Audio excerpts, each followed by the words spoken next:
Feeling well? Yeah, I'll be going back. Are we ready? I was on it. Okay, everybody. There you go. That's what I was reading. They call them this dictation. Okay, this is going to be great. Hello. Talia? Can we get started? Sorry. I'm sorry. Sorry. Welcome, everyone. Welcome, everybody.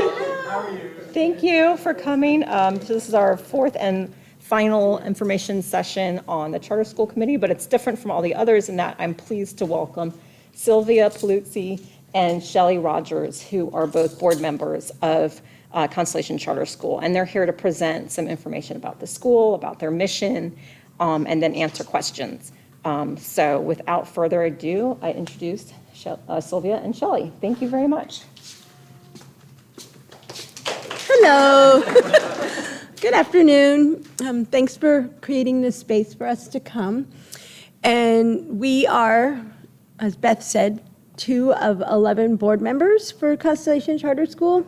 And so we just want to give you a little background about the history of Waldorf education, so you have some place to land with what type of educational modality it is, and as well in particular to Constellation. So this is just a little presentation to give you something to land on. So I have been an educator in Waldorf for 31 years. I run the early childhood component of Waldorf education. It's called Morning Meadow Preschool and Kindergarten. It's just down the road on 8th Street. And we've been in operation for 31 years. And we serve ages 2.5 through kindergarten. So Sylvia is the president of our board right now, and I'm the vice president of our board. And we are part of the facilities committee, which is why you're hearing from us today. Our other board members are here in spirit. And by way of background, you know, I currently work in terms of operations and management of a small nonprofit, and my background prior to that is in documentary video production and direction and media sort of strategies. So just to give you the mission of Constellation Charter School, you know, our mission is to inspire children's love of learning through academic pursuits, movement, art, and nature. So Sylvia is going to talk about that, what that means a little bit in a broader sense with our vision. So I'll just read the vision. It's up there.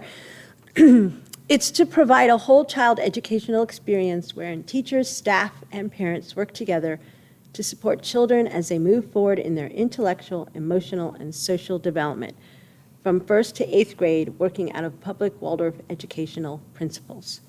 We celebrate the gifts that our diverse community offers and honors the rhythms of human development. Our interdisciplinary curriculum inspires students, critical thinking, emotional intelligence, physical engagement, preparing children to be self-confident, capable individuals with a moral responsibility to act with purpose and compassion in our world. So that's a lot. And basically what it means is that the Waldorf principles work towards understanding child development and where children are in 7-year cycles. So in early childhood, it's 0 to 7, and then Constellation is going to work mostly from the 7 through 14. In its first years, if we were to come here, we're only looking at 1st through 5th. So just so we're clear, middle school wouldn't be something that would be happening in this space, but it is a goal for the future. So because some children are visual learners and some children are hands-on learners and some children learn best by given opportunities to really create something, a relationship through their feeling life, Waldorf education is multidisciplinary. So all of our academic unfolding and pursuits also have a component that really engages children from their feeling life, and it also brings that down into their physical engagement so that they can actually complete a task that doesn't only stay in concept, but then is brought down into real form. So because of that, it's also embedded in the curriculum on a daily basis is singing, music, and art. Movement also is part of the everyday. So these components of Waldorf education are in hopes that wherever children are in their abilities to learn, there's a way that they can access information. And if the other children have an area that maybe isn't as easy for them, they have an opportunity to explore the arts that maybe if they weren't given that opportunity, they wouldn't pursue it. Okay, next slide, please, Tristan. So our charter was approved by the School Board of Alachua County in spring of 2021.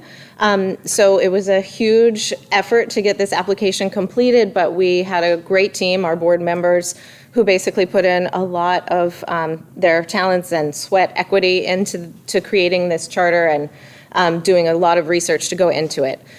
So basically, now that we have our charter approved by the school board, our next task this past year has been to find a home. So UCG, as you know, is a place that we are hoping to call home, but the future long-term goal is to build a joint campus shared with Morning Meadow Preschool and Kindergarten. Next slide, please.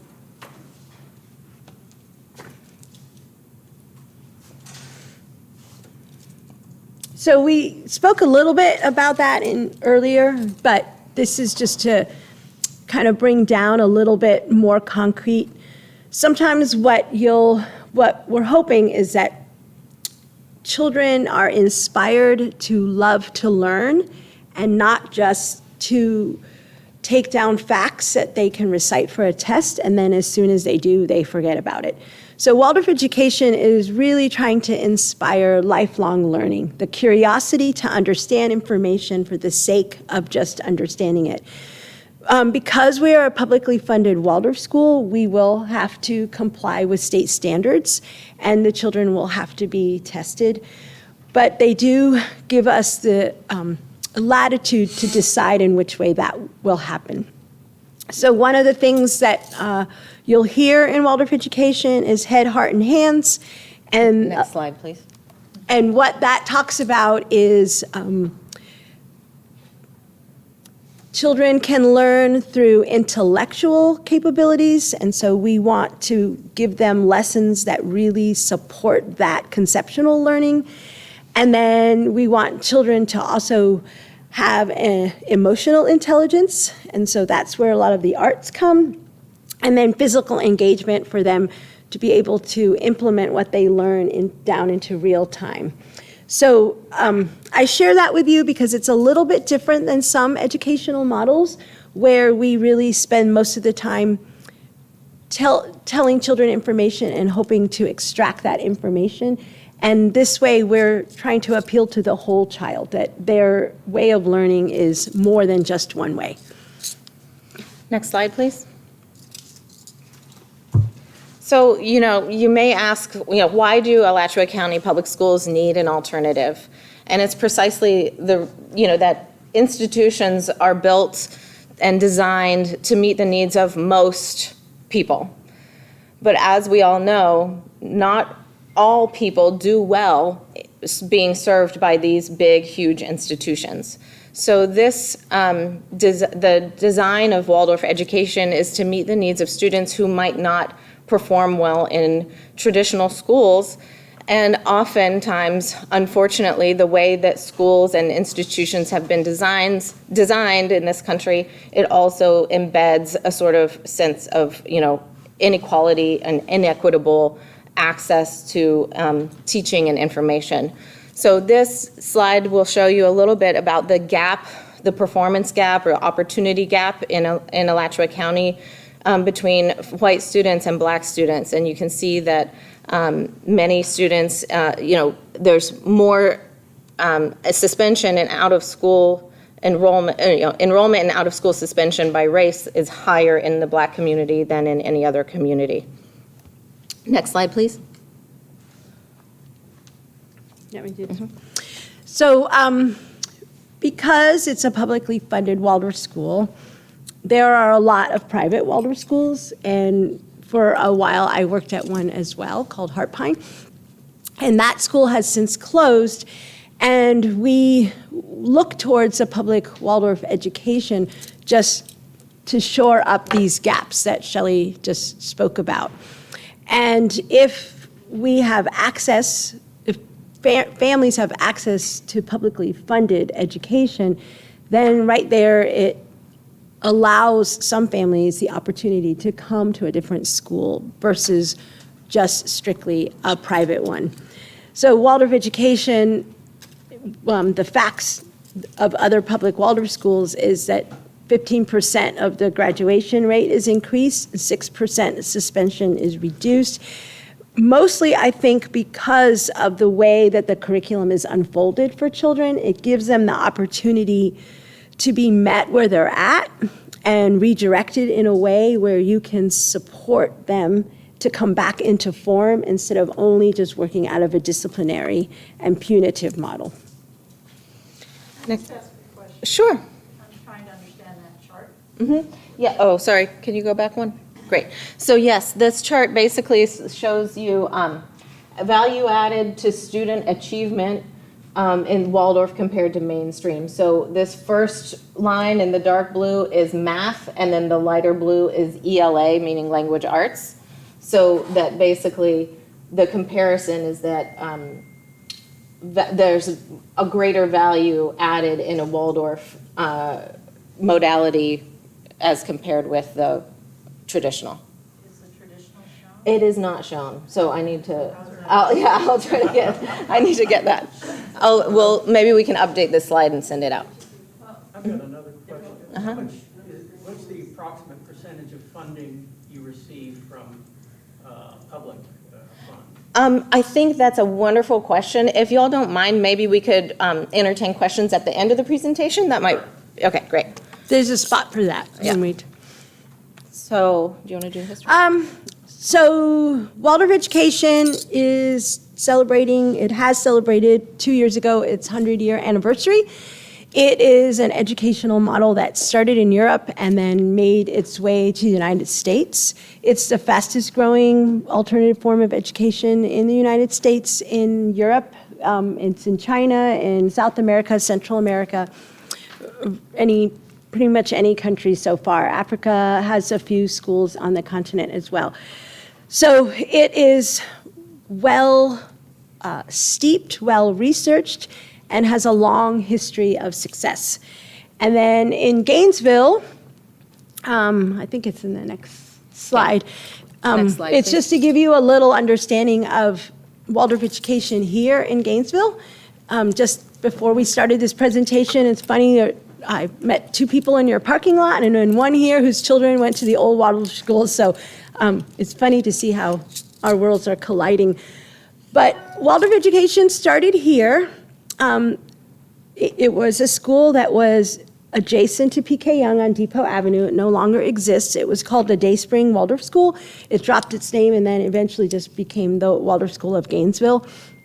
And that is where I started working.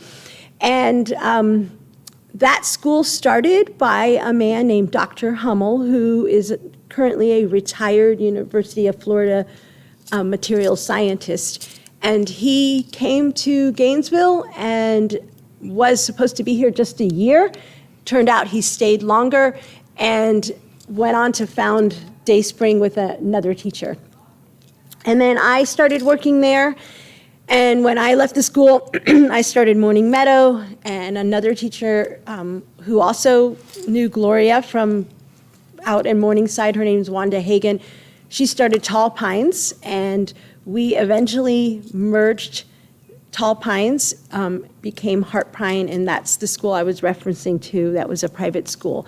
In between that, we opened a 501c3 called the Friends of Morning Meadow. It changed its name to Twig to reflect that there was now an elementary school. The Waldorf Initiative. The Waldorf Initiative of Gainesville, and currently we're at Constellation Charter School. So that just gives you a background of that this is an educational model that has deep roots here and that we have a lot of support from different areas. Next slide, please. So, the curriculum is multifaceted, as Sylvia said, and, we really are striving to create a more inclusive curriculum as well and incorporate stories and perspectives and lessons from our global society, so that we can really hope to instill this importance of social justice and inclusivity from the material that we're teaching to the way that material unfolds in the classroom. And one outcome of this is that Waldorf alumni report having felt seen in their educational experience, which we feel like is such an important part of human development, is to not just be, a repository of information, but that you have a life and a responsibility to the world to share the knowledge that you have and that intrinsic motivation to do so as well. Next slide, please.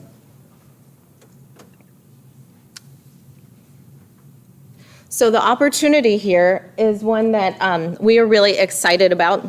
Waldorf-inspired public schools comprise one of the most rapidly growing educational alternatives in the world and in the United States. And so, we are really excited because, as Sylvia mentioned, in Gainesville and in the U.S., the history of Waldorf schools has typically been that they're private schools, meaning that you can only access them via paying tuition. And so when Sylvia and I, after Heart Pine closed in 2018, my child was at and still is at Morning Meadow Preschool and Kindergarten. And I said to Sylvia, but wait a minute, if Heart Pine is closing, where am I going to send my child? And so that question sparked this conversation and then led to other conversations with other parents and then has led us to where we are now. And at the time when there was, when it was all just conjecture and like brainstorming, the idea came about, or the idea of doing something that is again a private model where it's tuition based and all of that sort of thing was discussed. And I said, if I'm going to be involved in this, that's not how I want to spend my time and energy. If I'm going to invest my time and do something to create a school, I want it to be accessible to everyone and to not have that barrier of tuition, so that not only students who have a higher socioeconomic status can attend, but so that everyone could attend. Next slide, please. So this is just a little chart of kind of how we operate as a business. We have a board of directors, like we were saying, Shelly and I are 2 of the 11. We are an affiliate of the Alliance for Public Waldorf Education. That is an overarching national organization that adheres to Waldorf principles. If you look on our website, their core principles are part of how we would steer the school. They don't have any oversight or governance, but they do help support by giving you information or resources and visiting faculty and conferences. And then we have committees that are open to anyone who would like to serve, and an advisory council of individuals who don't have the time necessarily to join a board and do the work, but have specific skills that we could access on particular tasks. And then future faculty committee and family council. So much like you guys, we would like our parents to feel like they are also seen and they have a voice in the school. And so we're going to have a committee of family members that can also be part of the school and have our voices heard. Next slide, please. And so this is our outreach efforts. I know that was a question that came up in one of our meetings with Ms. Beth. And this is just a list of places that we have gone. So one of the things that we are working and have taken up as an effort in a strong way is we would like our school to reflect the community. So part of our outreach efforts have been to go into neighborhoods of predominantly African American families and Hispanic families so that we can let them know that Constellation exists and it's a possibility if they're interested in joining our school. And so this is just a list of the different places that we've gone, but we have a keen eye to make sure that we are part of those communities so we can start a conversation and start an alliance so that there's the hope that everyone will know about Constellation, and then when the time comes, they'll be able to send their children. Next slide, please. So we've also done a bit of fundraising. It seems like there's never enough money, but that's, a universal issue.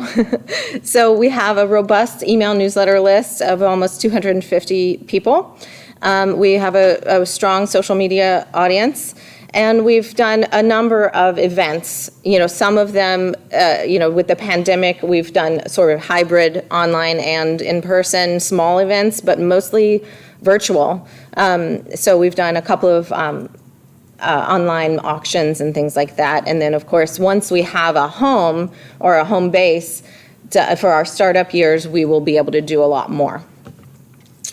And then our board is composed already of a culturally and racially diverse group of educators, parents, entrepreneurs, community leaders, healthcare providers, artists, business owners, and Waldorf alumni.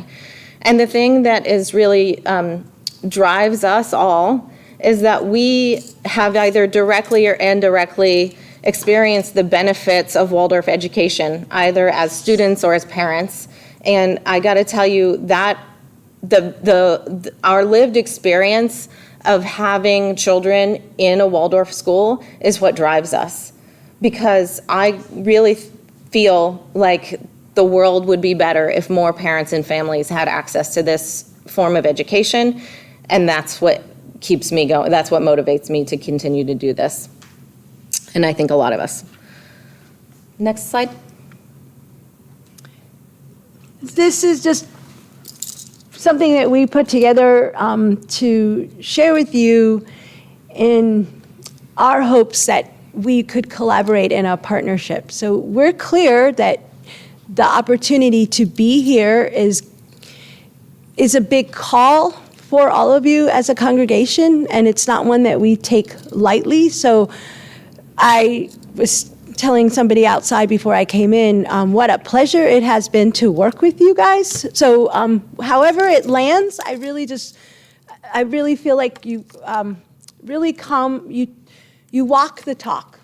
So I just wanted to at least recognize the appreciation for that.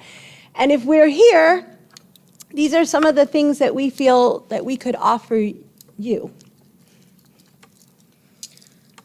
And our board and our community of volunteers are committed to this in whatever way it takes form. And so we welcome your all's questions and any discussions that you'd like to have.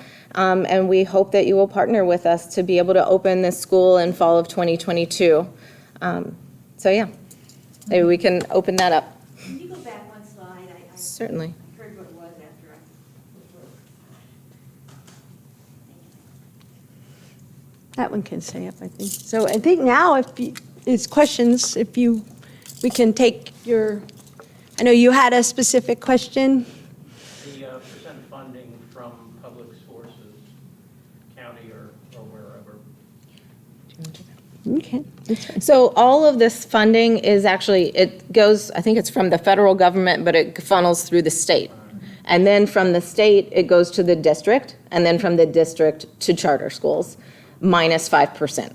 Yeah. So whatever the state allocation is per student is how we get paid to operate a school, minus 5%. Because So I'm ignorant of charter schools. So the vast majority of your income is from public sources? Correct. That's the only money that we can rely on at this moment in time, other than fundraising.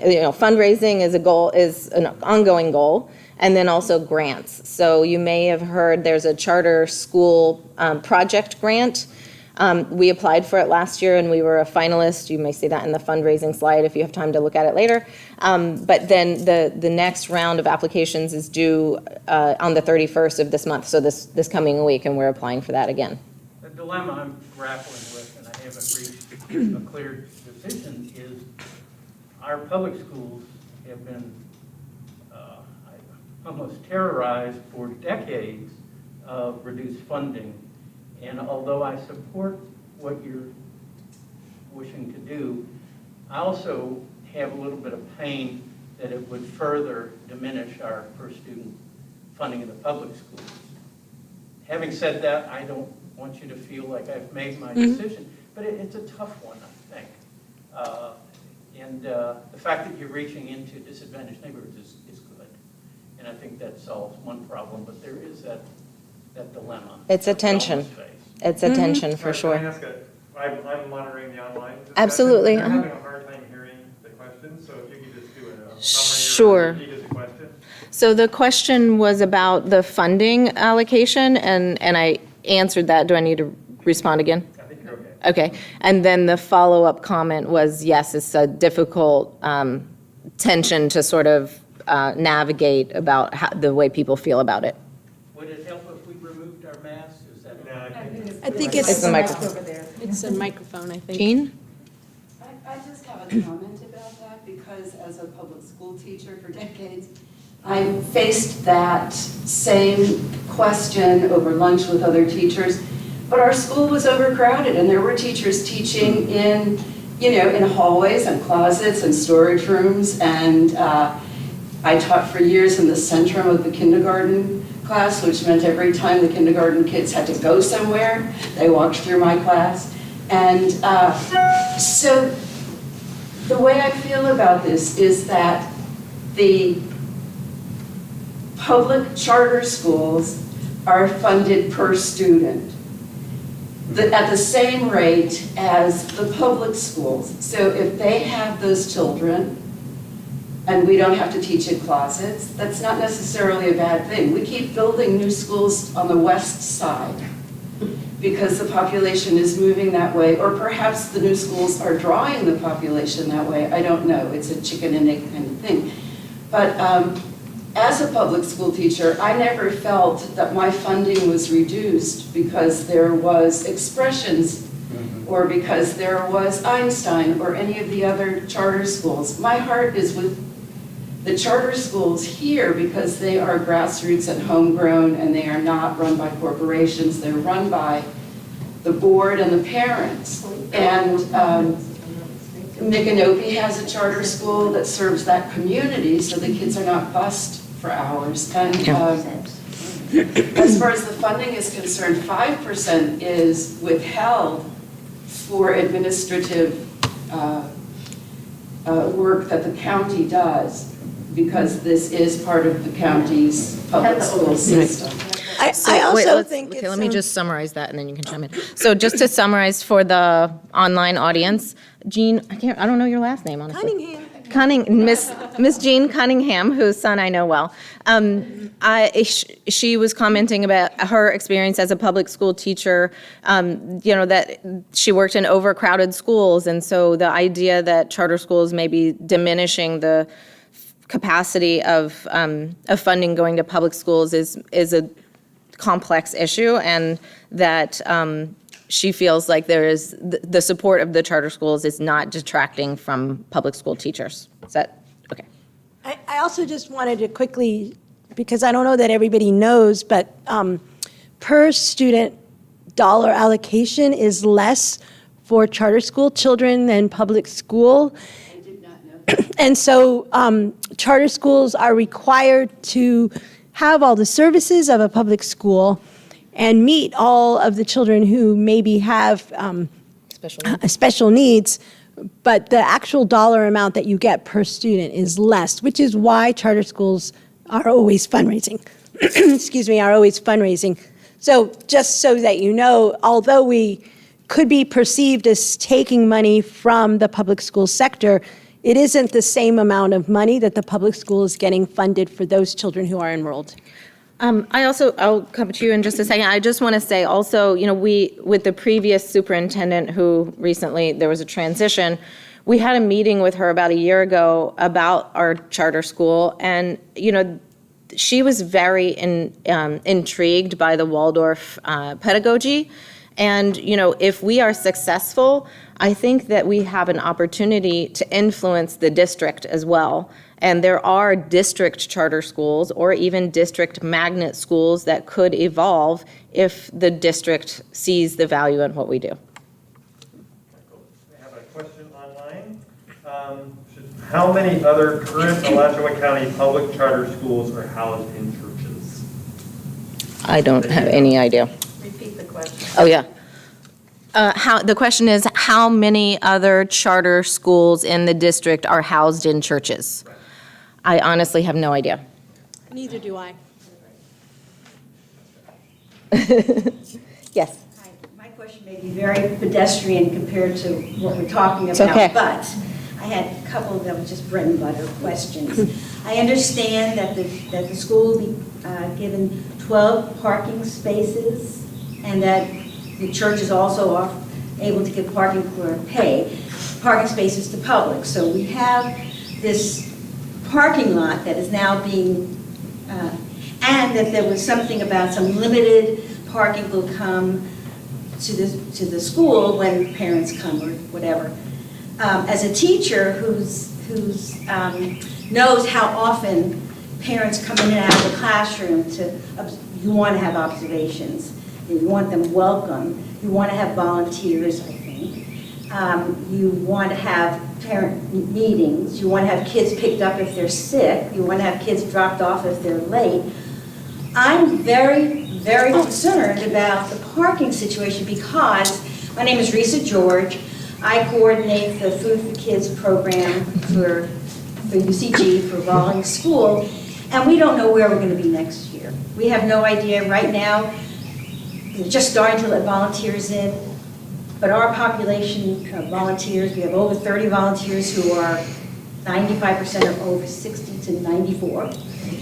And we're very concerned because we take up 20 parking spaces on Wednesdays. We don't come in groups. I'm concerned that other people in the church can't come by and have easy access. I might feel better if someone said, well, we will have 20 spots that are only for UCG. And I want to address us. You want me to take it? Okay, I have another question. Okay, well, let's, How many spaces there are in the lot? 81. 81? okay. Okay, and I'm counting like 47. So let me just repeat the question for the online audience. So the question is about parking and how UCG has a pending lease with Publix to lease out 35 spaces, and then if this lease moves forward, we would be allocated 12 for our staff and volunteers. So of the 81 spaces, that leaves how many? 37 open at all times. No, okay, sorry, Glenn has another comment. Pardon me for being the No. parking guy that wants to look at it. Do you want to come I up? was concerned. I think it's, yeah.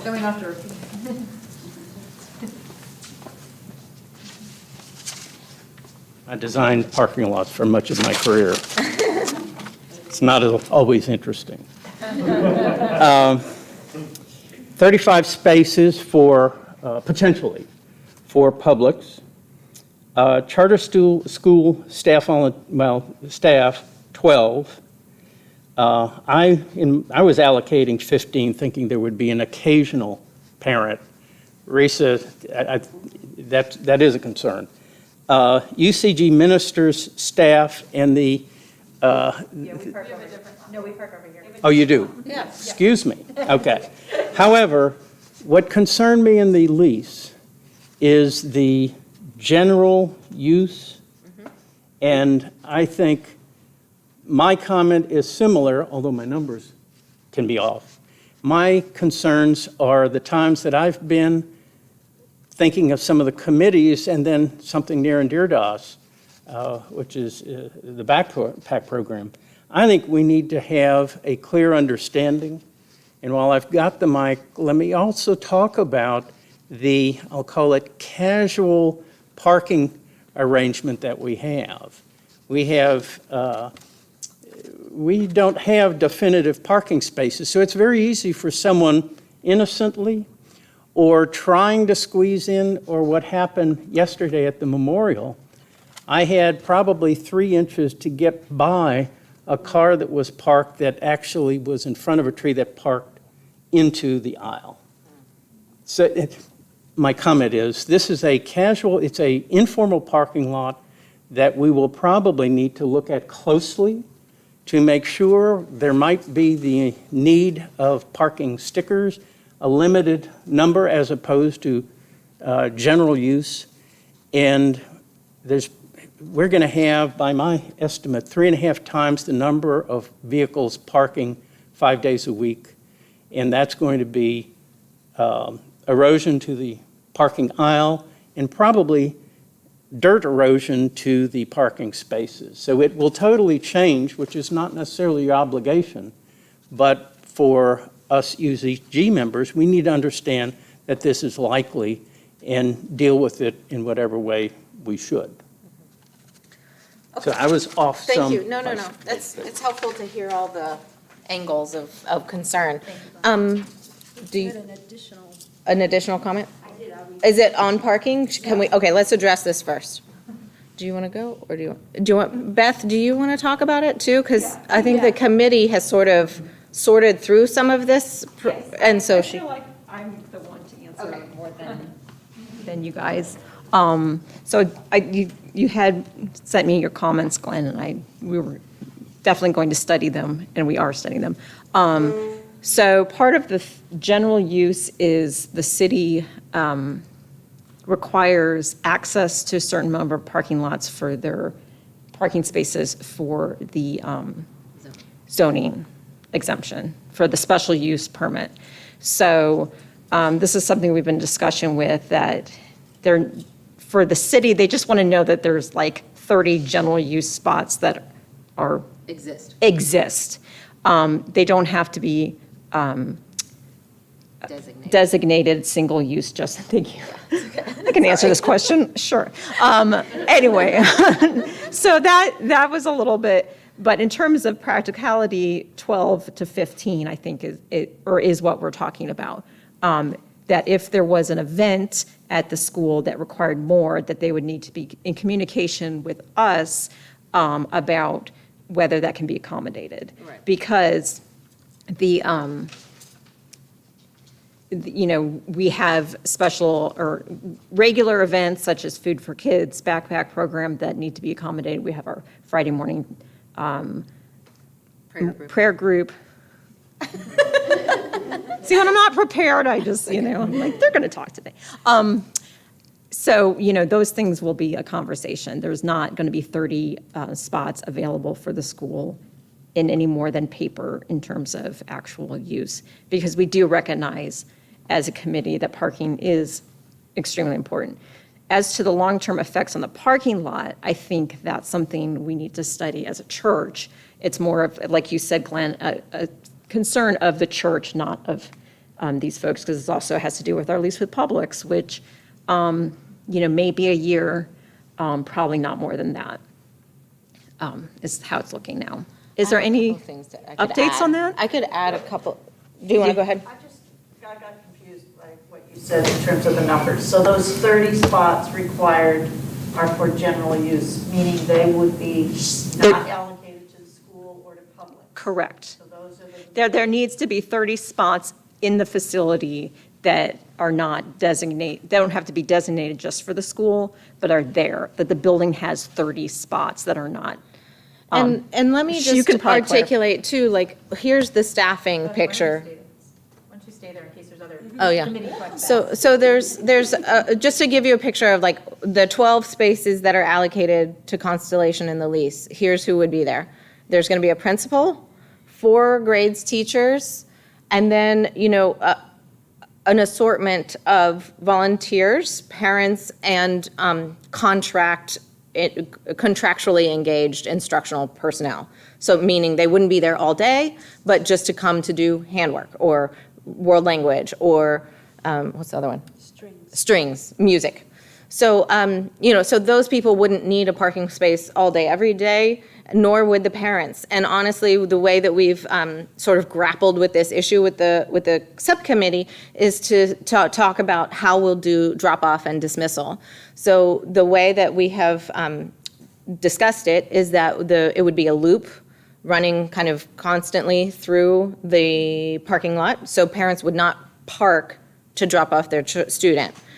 So we would have a combination of staff and volunteers to shuttle students from the drop-off or pickup point to or from the building.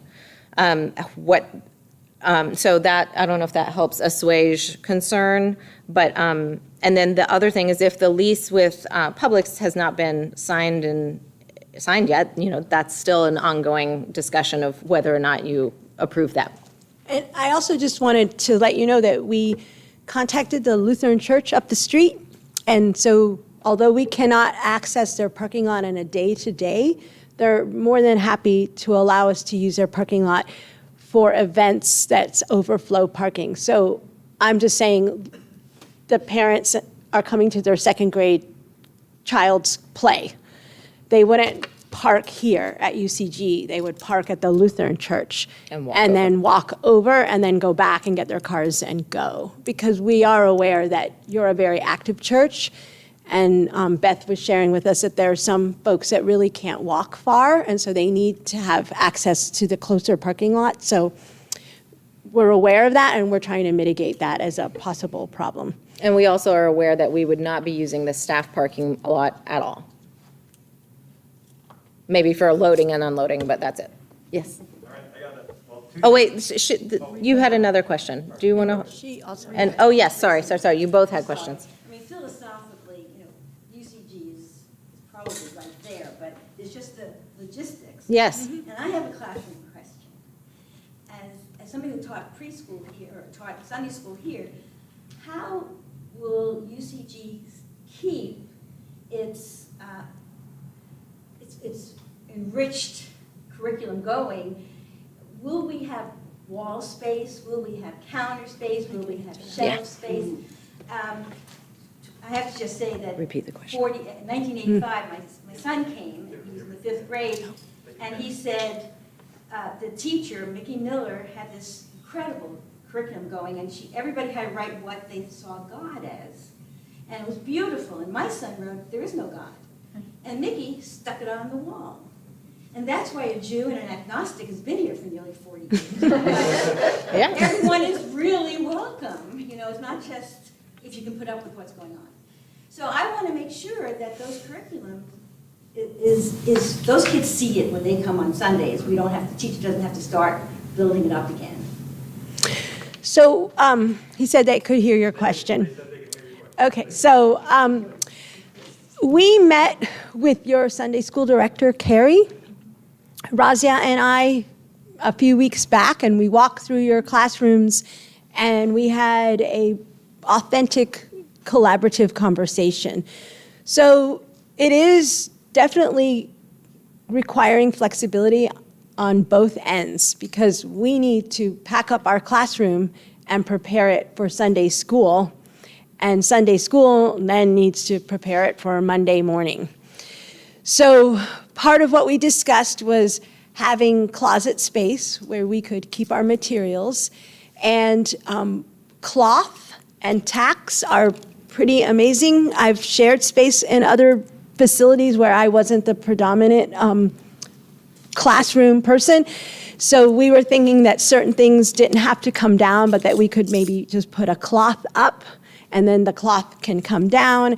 The same with some of the toys, that shelves could just either be turned around or cloths could be put up, so that our children aren't using your things and vice versa. And also that if it's some well-beloved crystal thing that a teacher has, that person put it away on Friday, because we all are aware that you come with the best intentions, but you can't police every single aspect of environment 24/7.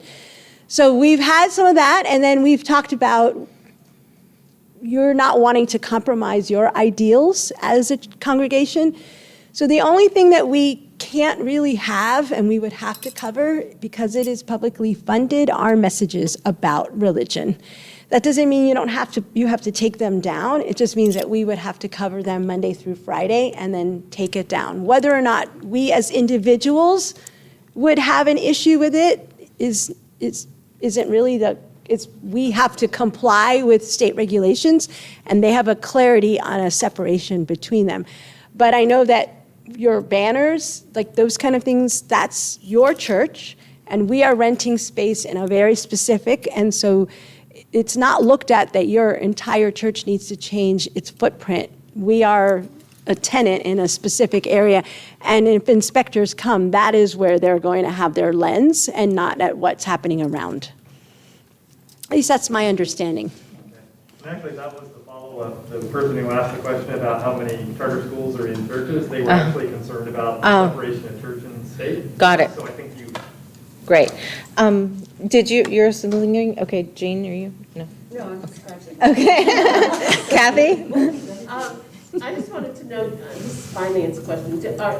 Are you getting a startup amount from the state? No. The funding from the state doesn't come until you open the school and have students in seats. Okay, wow. Yeah. That's tough. It's tough. We are, like Shelly was saying, going to apply again for this grant that is done through the Charter Support Unit. And then we're also looking at other people and organizations that are part of Waldorf that would give us a helping hand in the beginning. But that is how it works. I've been studying community development finance for a year or so, and so we have a lot of irons in the fire, let's say. Glenn? Another parking question. What would be the process? So as a vehicle pulls up with their child in the morning, and there would be a couple of faculty or whatever, where do they get out, be received by the people, and then make their way to the sidewalk and then walk to the room? There's not much of a place for that. Well, we haven't articulated, I mean, the idea would be that it would be a loop. The actual specific drop-off spot on that loop has not been designated yet. So if you all have ideas about that, we would welcome them. Well, the concern is that there's no adequate place for it. Well, it seems to me like it would be almost at the exit, you know. Well, Those parking spots that are on the side there. I mean, Or- the church can do and accept whatever. There's a certain risk of the landing. I would want as a parent to have the safe place, whatever and wherever it is, that the kids get out, and I know that the child is being coupled with a adult, and then they make their way to the sidewalk. And my question really is, I don't know where that is without some change to our parking lot. And I'd add to that, how do they get from there to here? Do they all have, 50 have to wait till everybody's there? Or I know So- I know you're spacing it, but that's my question, is how do those kids walk the street if they don't have an adult with them? No, an adult would be with them. That's the idea. So where will they be before the group is formed? If there's an adult receiving one or two, receiving children coming through the loop, I would imagine, we haven't worked it out completely, is a few of those children would wait with that adult. When the other adult returned, that person would take her 2 or 3 or 4 children and walk them over to the classroom. I know one idea that was just a conversation in the parking lot when Carrie and I came to meet, so I don't know where you all are as a congregation about it, but an idea that she thought was a conversation that you have had in the past was, I wonder what it would be like to create a little pathway behind where it's the sanctuary that could loop the kids right over to their classroom. without having to use the sidewalk. And then she thought that that might be easier on just the backup of individuals Security. or the cars, and also a security question. So I'm not trying to unfold that now or unpack that or even suggest it. I'm just saying she was thinking along those lines as a parent. Oh, well, what would it look like? And so if that was something that you guys would be open to, it would be a partnership with Constellation to make it happen. And, I just want to say, in my job right now, I manage an after-school program where we deal with a lot of logistics and moving students from one place to another with a limited number of staff. And basically, walkie-talkies, hey, I've got Johnny and Susie and so-and-so with me. We're at the drop-off point. We're going to walk the path now. I'll be there in 2 minutes, and then I'll come back and get so-and-so and so-and-so. I think that just a combination of communication, staffing, and, a plan is what's needed, Jean? Just a brief comment.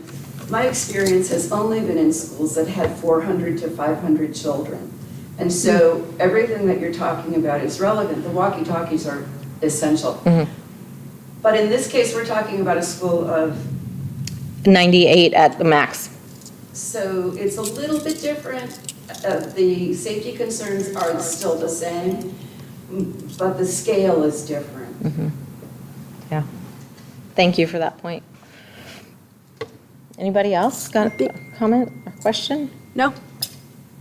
Well, I just wanted to thank everyone. Do you want to come to the mic? Oh, I'll come to the microphone too. This is the cat tail. I wanted to thank everyone for coming and for those who were watching on YouTube. And I really want to give a huge thanks to Shelly and Sylvia for coming and taking time to talk with you guys today. It's been helpful for me, and I've been in this for a while. So I appreciate you guys all coming out. And as usual, if you have any follow-up questions, please contact me by email or through the office, and I'd be happy to answer them as best I can. Thank you, everybody. Thank you, and we're happy to share this presentation. Thank you. Yeah.